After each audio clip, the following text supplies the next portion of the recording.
Spain के तट पर एक ऐसा शहर है जहां सूरज ढलने के बाद खुद सन्नाटा भी डर से अपनी सांसें रोक लेता है।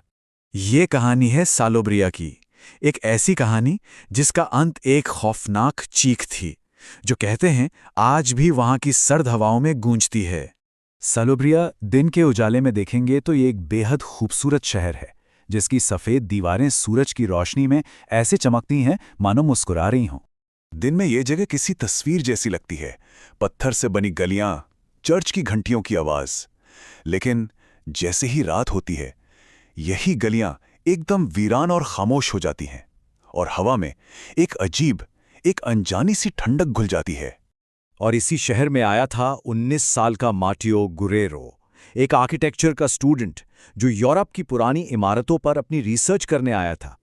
उसे क्या पता था कि वो यहाँ इमारतों से कहीं ज्यादा पुराना और खौफनाक कुछ देखने वाला है। मार्टियो अपना ज्यादातर वक्त शहर के पुराने चर्च और उससे लगे कब्रिस्तान में गुजारता था, वो जगह जो मुर्दों के सुकून के लिए बनी थी, या शायद किसी के इंतजार के लिए।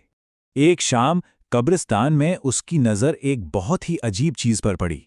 एक कब्र के ठीक ऊपर शादी का एक टूटा हुआ मंडप, जिस पर सूखे हुए फूल लटक रहे थे। कब्रिस्तान में शादी का मंडप? यह सवाल मार्टियो के दिमाग में अटक सा गया। और बस उसी रात से मार्टियो को यह महसूस होने लगा कि वो अकेला नहीं है। उसके गेस्ट हाउस के बाहर रात के गहरे सन्नाटे में अजीब अजीब आवाजें आने लगी। पहले तो सिर्फ कपड़े के घिसटने की एक हल्की सी आवाज सुनाई दी, फिर गली के कोने में एक सफेद परछाई दिखी जो पलक झपकते ही जैसे हवा में घुल गई। अगली रात बंद कमरे में अचानक एक बर्फीली हवा का झोंका आया, और जब उसने बाहर देखा तो पत्थर के रास्ते पर गीली मिट्टी के कदमों के निशान बने हुए थे।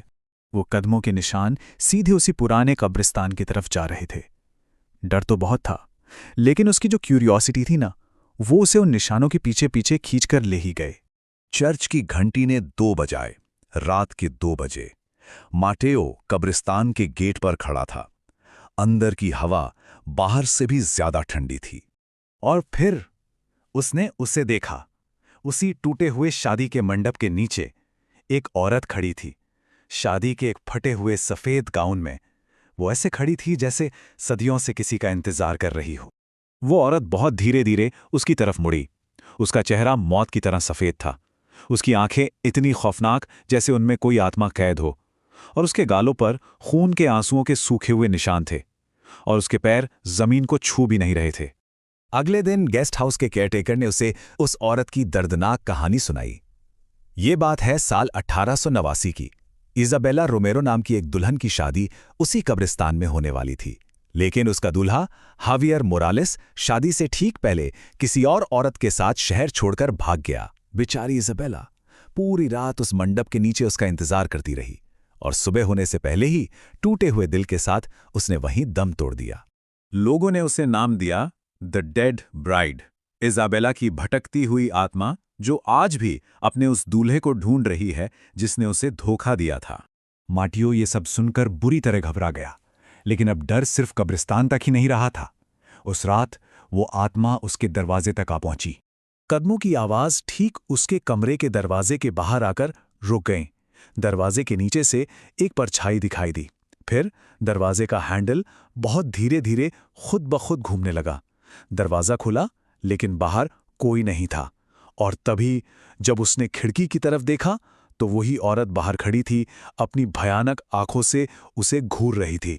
अगली सुबह मार्टियो कांपता हुआ चर्च के पादरी के पास भागा, और वहां पादरी ने एक ऐसी बात बताई जिसे सुनकर मार्टियो के पैरों तले जमीन खिसक गई।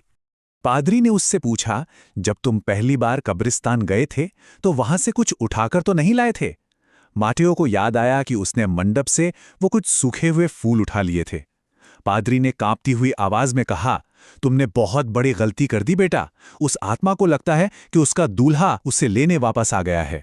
मार्टियो ये सुनते ही फौरन अपना सामान पैक करने के लिए भागा, लेकिन जब तक वो अपने गेस्ट हाउस पहुंचा, आसमान का रंग गहरा काला हो चुका था।